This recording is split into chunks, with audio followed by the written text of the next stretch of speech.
तो कैसे बच्चों, जबरदस्त, शानदार, जिंदाबाद। तो आज है ना, हमें दो पॉइंट पढ़ने बहुत इंपॉर्टेंट है। ट्राई करूंगा एक ही लेक्चर में मैं खत्म करूं इसको, लेकिन नहीं हो पाया तो देख लेंगे। एक है scalar product of two vector और दूसरा है vector product of two vector. Very important, ठीक है।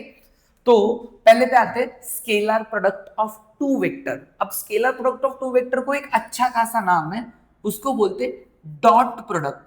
क्या बोलते इसको? Dot product. इसको और एक नाम है क्या? Dot product. ये मत भूलना, इसको डॉट प्रोडक्ट भी बोलते हैं, ये नहीं भूलना है आपको, ठीक है। तो मेन पॉइंट पे आते हैं हम लोग कि क्या करना है आगे जाके हमको। सपोज हमने दो वेक्टर ले लिए, लेट से दो वेक्टर हमने ले लिए। सपोज ये एक वेक्टर है सु और ये दूसरा वेक्टर है सु, ठीक है। दो वेक्टर है, इस वेक्टर का नाम है ए और इस वेक्टर का नाम है बी। दोनों के बीच में जो एंगल है that is what? Theta.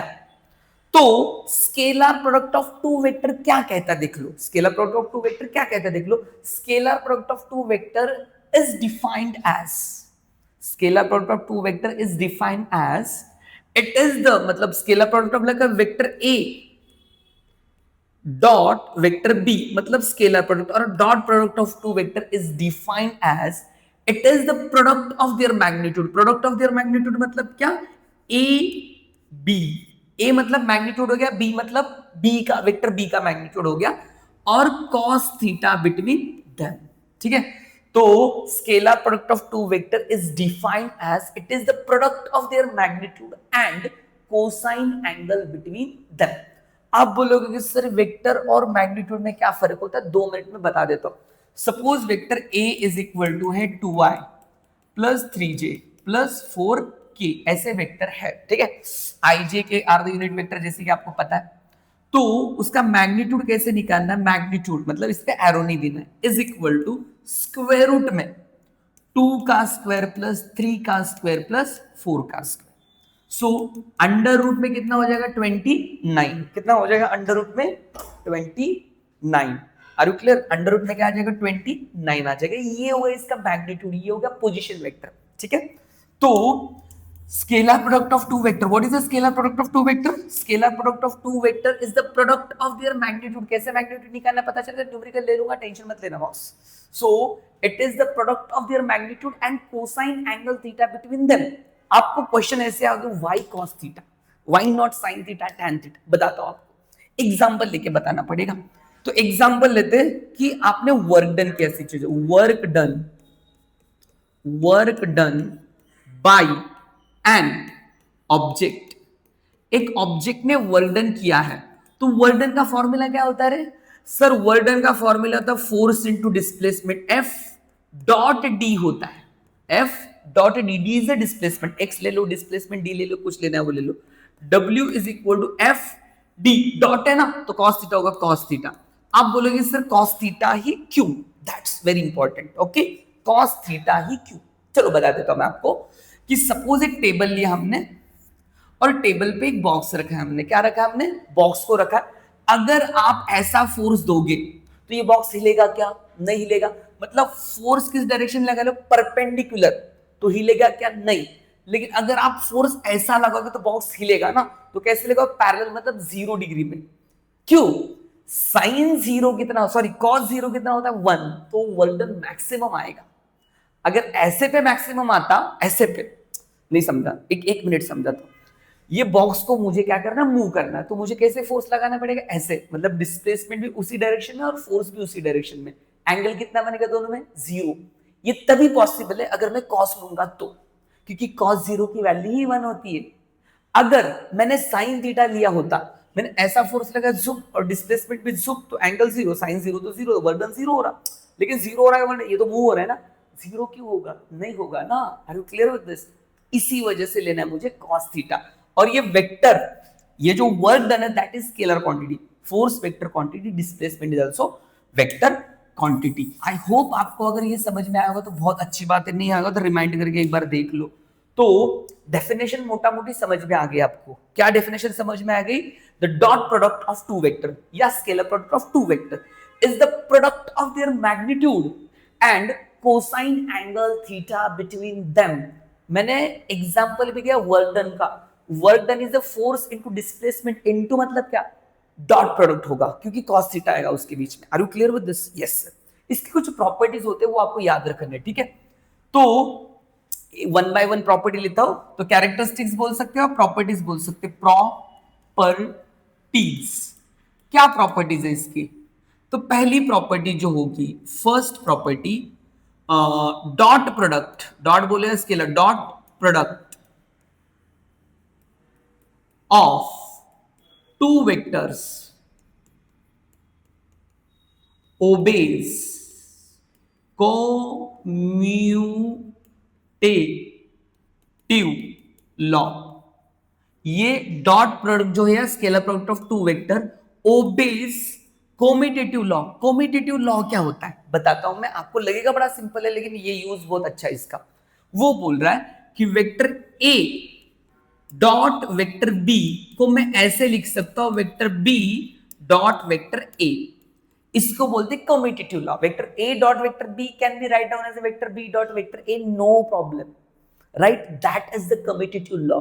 Are you clear with this first property और first characteristics? Yes sir, very clear. दूसरा, dot product obeys distributive law. कौन सा law? Distributive law. What is the distributive law? Distributive law ये कहता है कि suppose दो में तीसरा आ गया, मतलब ऐसे है कि vector A dot vector B plus C ऐसे है, तो इसको ऐसे डिस्ट्रीब्यूट करो। कैसे डिस्ट्रीब्यूट करो? Vector A dot vector B plus, इसको अंदर करेंगे तो vector A dot vector C, इसी को बोलते हैं distributive law. Are you clear with this? जब न्यूमेरिकल सॉल्व करेंगे तो यूज होगा इसका, ज्यादा यूज केस नहीं है। तो ये दो प्रॉपर्टी, पहले property commutative law, it obeys the commutative law और it obeys the distributive law also. Third property बड़ी इंपॉर्टेंट है। आपको क्या पता है? We know, what we know, कि हमें हमारी डेफिनेशन पता है। हमारी डेफिनेशन क्या है? कि scalar product of two vector is the product of their magnitude and cos theta angle between them. So a vector A dot vector B is equal to क्या? ए बी cos थीटा, हमें पता है क्या? ये चीज इतनी बड़ी मस्त नहीं है लेकिन ये बहुत इंपॉर्टेंट चीज है। अगर मैंने थीटा की वैल्यू अगर जीरो पुटअप कर दी, 0 डिग्री, तो cos जीरो की वैल्यू कितनी आती है सर? cos जीरो की वैल्यू तो 1 आती है। तो vector A dot vector B is equal to कैसे लिखूंगा? ए बी लिखूंगा। यस सर, कुछ दिक्कत नहीं है। अगर मैं थीटा की वैल्यू पुटअप करता हूं 90 डिग्री, cos 90 की वैल्यू कितनी होती है? 0, 0 इंटू समथिंग 0, तो vector A dot vector B कितना आएगा सर? 0 आ जाएगा। यस सर, क्यों? cos 0 की वैल्यू कितनी होती? 0 होती। ठीक है सर, कुछ दिक्कत नहीं है। अगर थीटा की वैल्यू 180 डिग्री पुटअप कर दूंगा मैं, कितनी? 180, cos 180 कितना होता है? -1, तो vector A dot vector B is equal to minus A B हो जाएगा। Are you clear with this? This is the third property, it's very important property third. तो पहले तो कम्यूटेटिव लॉ ओबे करता, दूसरा था डिस्ट्रीब्यूटिव, तीसरा एंगल वाला। फोर्थ प्रॉपर्टी और फिफ्थ प्रॉपर्टी बहुत महत्वपूर्ण है। फोर्थ प्रॉपर्टी क्या कहती है? कि हमें पता है, क्या पता है हमें? Vector A dot vector B is equal to A B cos theta, ये हमें पता है। ठीक है, ये हमें पता होना चाहिए और ये हमें पता है। ठीक है, this is A dot B is equal to A B cos theta पता है। If vector A is equal to vector B, अगर वेक्टर ए और वेक्टर बी दोनों सेम होगा तो हम vector A dot vector B को हम लोग लिख सकते ए स्क्वायर या बी स्क्वायर। आप बोलोगे सर कैसे? अगर मैंने ए की जगह पी पुटअप किया तो बी स्क्वायर हो जाएगा, अगर बी की जगह ए पुटअप किया तो ए स्क्वायर। कॉस थीटा कहा गया सर? कॉस थीटा को क्या बेच दिए क्या? याद करो, मैंने आपको टाइप्स ऑफ वेक्टर पढ़ाए थे। अगर दो इक्वल वेक्टर होते तो वो पैरेलल होते, और पैरेलल में एंगल कितना होता है? 0, और cos 0 की वैल्यू क्या आ जाएगी? 1। तो लिखने की जरूरत, मतलब लिखोगे काहे रे? 1 होगा तो काहे लिखोगे? तुम नहीं लिखोगे ना। तो cos 0 कितना आता है? 1 आता है, इसकी वजह से लिखा नहीं है। ठीक है सर, कुछ दिक्कत तो है नहीं वैसे तो। ठीक है sir, fifth property is very very important, very important. Fifth property very important क्या? तो पहले तो इस थोड़ी चीजें समझ लो कि I unit vector I along the x axis dot I is equal to J dot J is equal to K dot K vector K dot K is equal to इसकी वैल्यू आती है 1। क्या वैल्यू आती है इसकी 1। और बाकी remaining जो कुछ भी होगा रिमेनिंग इज 0। रिमेनिंग 0 मतलब क्या, I dot J ji dot I के डॉट आई डॉट के, बाकी सब 0 होगा। अब बोले ऐसे क्यों, देखो I dot I along the x axis x same angle 0 angle cos 0 1 j उसी में ना j और j राइट। तो 0 एंगल तो cos 0 की वैल्यू कितनी होती है 1 होती है ना, बाकी सब तो 90 डिग्री बनेगा आई j। समझ में आ रहा है क्या, 90 डिग्री बन रहा तो cos 90 की वैल्यू 0, इसलिए बाकी सब 0 आएगा।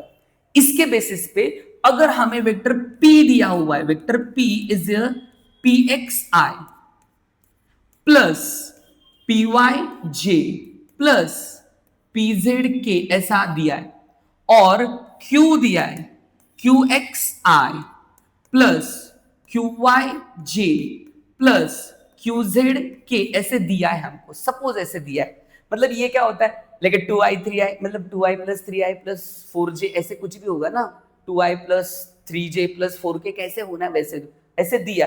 तो vector p dot vector q is equal to कैसे लिख सकते बताओ, हम लोग ऐसे लिख सकते px qx plus py qy plus pz qz।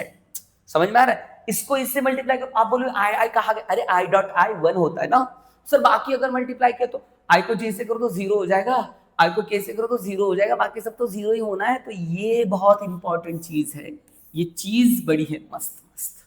Are you clear with the scalar product of two vector? ये दो चीजें मत भूलना, कौन सी वाली, ये वाली फिफ्थ वाली प्रॉपर्टी और ये वाला लॉ, इस पे न्यूमेरिकल ज्यादा होते हैं। Are you clear with this scalar product of two vector?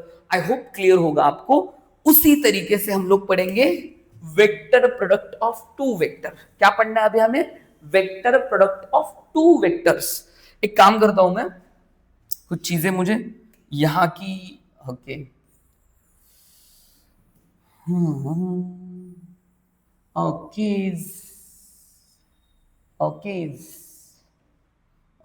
Okay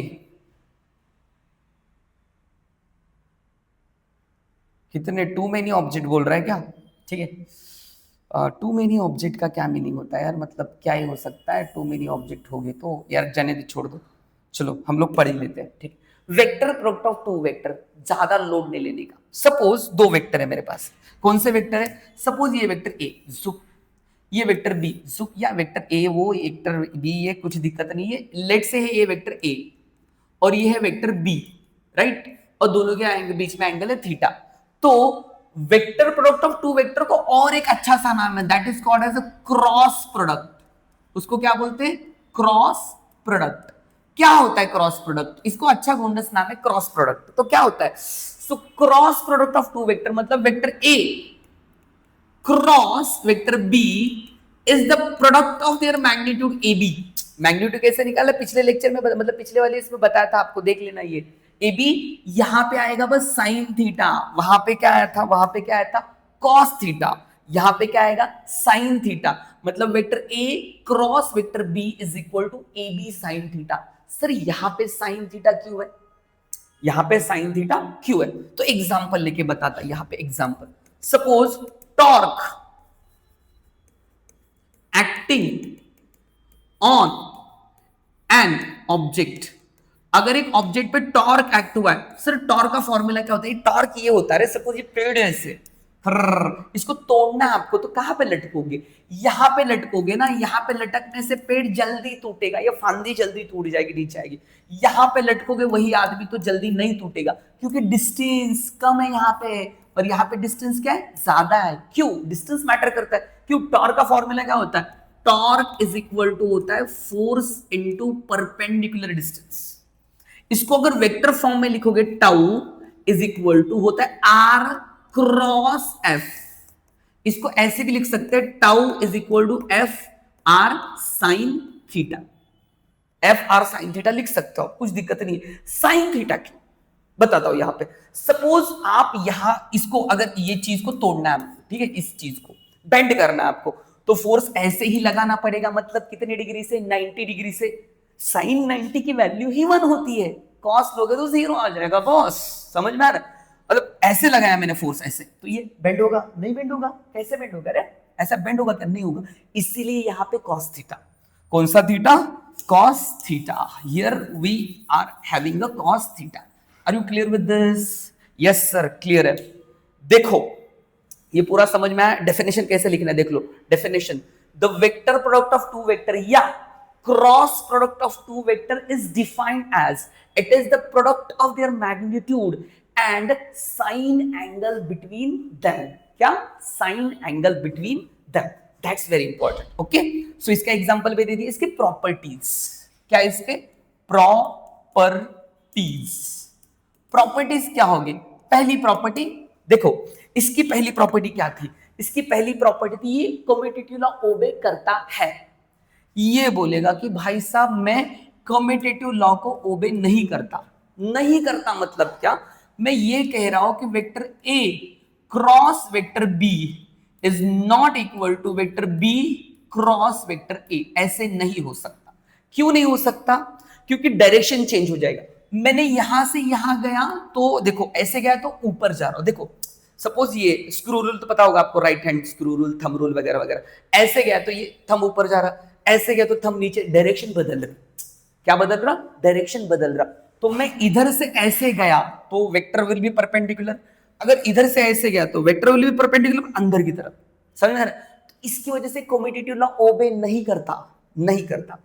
तो दूसरी प्रॉपर्टी ये क्या करता है रे? ये वो एक मिनट पीछे जाना था, आगे चला गया। हाँ, ये डिस्ट्रीब्यूटिव लॉ ओबे करता है। ये करेगा या नहीं करेगा? यस, ये डिस्ट्रीब्यूटिव लॉ ओबे करेगा। कैसे? तो vector A cross vector B plus C is equal to, ऐसे लिख सकते हैं, vector A cross vector B plus vector A cross vector C. ऐसे लिख सकते हैं। That obeys the distributive law. ठीक है, कुछ दिक्कत नहीं है सर। यहां की थर्ड प्रॉपर्टी क्या थी सर? यहां की थर्ड प्रॉपर्टी थी एंगल वाली। यहां पे भी एंगल वाली लेंगे। हमें क्या पता है? हमें ये पता है कि vector A cross vector B is equal to क्या? A B sine theta. क्या पता है? A B sine theta. Okay, कुछ दिक्कत नहीं है। अगर मैं थीटा की वैल्यू 0 डिग्री पुटअप करता हूं, साइन 0 की वैल्यू कितनी होती है सर? 0 होती। So vector A cross vector B कितना आएगा सर? 0 आएगा। Yes sir. अगर मैं थीटा की वैल्यू 90 डिग्री पुटअप करता हूं, कितनी? 90 डिग्री। साइन 90 की वैल्यू कितनी होती है? 1। Sir vector A cross vector B आ जाएगा सर, ए बी आ जाएगा सर, ए बी। सही है। अगर मैं थीटा की वैल्यू पुटअप करता हूं 180, थीटा की वैल्यू पुटअप करता हूं 180 degree, sine 180 again 0। So vector A cross vector B is equal to कितना आ जाएगा? 0 आ जाएगा बॉस। तो ये है third property. Are you clear with this? Third angle put up करने। Fourth property is very interesting. हमें पता है कि vector A cross vector B is equal to A B sine theta. हमें पता है vector A cross vector B is equal to A B sine theta पता है। अगर if vector A is equal to vector B होगा, vector A और vector B दोनों same है, दोनों भी क्या है? सेम है। तो दोनों सेम है मतलब एंगल कितना हो गया? 0 साइन 0 0। तो vector A cross B is equal to कितना हो जाएगा? 0 हो जाएगा। क्यों 0? आप बोले ए बी पुटअप कर दो। अरे एंगल देख लो ना, एंगल मैटर्स मोस्ट। अगर दो वेक्टर सेम है तो उसके बीच का एंगल कितना हो जाएगा? 0 हो जाएगा। 0 होगा, खत्म, टाटा बाय बाय। समझ में आ रहा है? तो ये हो गई मेरी fourth property. Fifth property here is very very important, very important. Last property अच्छी तरह ध्यान दो। ये बोलता है I cross I is equal to J cross J is equal to K cross K is equal to 0 आता। बोला क्यों? क्योंकि दोनों वेक्टर सेम है मतलब एंगल कितना? 0 साइन 0 0 होता है। आप बोले बाकी का क्या? बाकी के लिए ये याद रखना है। ये कैसे याद रखना है? तो ये क्लॉकवाइज होगा, जुप जुप और जुप। इसको बोलना है आई, इसको बोलना है जे, इसको बोलना है के। कैसे क्लॉकवाइज है? आई क्रॉस जे के आता है, जे क्रॉस के आई आता है, के क्रॉस आई जे आता है। अगर एंटी क्लॉकवाइज चले गए, जे क्रॉस आई माइनस के आएगा, आई क्रॉस के माइनस, एंटी क्लॉकवाइज गए तो माइनस आएगा। देखो फिर से एक बार बताता, आई क्लॉकवाइज आई क्रॉस जे 1, के क्रॉस आई जे, और फिर J cross I I sorry J cross K I, समझना ना। अगर एंटी क्लॉकवाइज गए माइनस होगा। इन्होंने बोला है कि अगर vector P is equal to दिया है PXI plus PYJ plus PZK ऐसे दिया है, मतलब 2i प्लस 3j के फॉर्म में, और Q दिया है कैसे, ये दिया है QXI sorry vector QXI plus QYJ plus QZK ऐसे दिया हुआ है। तो vector P cross vector Q कैसे निकालोगे, तो इसको निकालने के लिए होगा डिटरमिनेंट मैथ्स वाला। इसमें लिखना है आई जे के, क्या लिखना है आई जे के प्लस माइनस प्लस, ये तो मैथ्स में आप पढ़ ही लेते हो, ठीक है। और ये पहले वाला का लाइन सब PX PY PZ, यहां पे QX QY QZ। Are you clear with this? 5 properties this. देखो इसमें और इसमें फर्क क्या है, स्केलर प्रोडक्ट में cos थीटा आता है, क्यों आता है मैंने बताया, और वेक्टर प्रोडक्ट में क्या आता है sin थीटा आता है, क्यों आता है एग्जांपल लेके मैंने बताया। इसके और इसके प्रॉपर्टी लगभग सेम है, लगभग मतलब वही कंटेंट वही है, मैटर अलग है भाई। मतलब ये देख लो, अरे यार किधर चला गया, हाँ इसमें ये कम्यूटेटिव लॉ ओबे करता है, डिस्ट्रीब्यूटिव लॉ ओबे करता है। ये क्या बोलता है, मैं कम्यूटेटिव लॉ ओबे नहीं करूंगा, क्यों नहीं करूंगा, रिवर्स करके देख लो, मैंने बताया डिस्ट्रीब्यूटिव लॉ ये ओबे करेगा। ये बस एंगल का खेल है बेटा, किसका खेल है, एंगल का। यहां पे देखो cos थीटा है, इसकी वजह से 0 1 आता है, 90 0 आता है, 180 -1 आता है। यहां पे अगर आप देख लोगे ये भी एंगल का खेल है, क्या sin 0 0 इसलिए 0, sin 180 0 इसलिए, और sin 90 1 आता है इसलिए ये भी है ए बी साइन थीटा, ए और बी दोनों सेम होगा तो ए स्क्वायर साइन थीटा बी, लेकिन दोनों सेम है मतलब एंगल 0 है, sin 0 0 इसलिए 0 आता है। ये तो मैंने अभी आपको बताया, ये बहुत इंपॉर्टेंट है, बहुत इंपॉर्टेंट ये, और ये चीज बहुत इंपॉर्टेंट, और यहां पे ये चीज और ये चीज बहुत important. Are you clear with this? I hope आपको ये वीडियो अच्छा लगा होगा, आपके दोस्तों के साथ शेयर कीजिएगा। तब तक के लिए मिलते हैं फिर।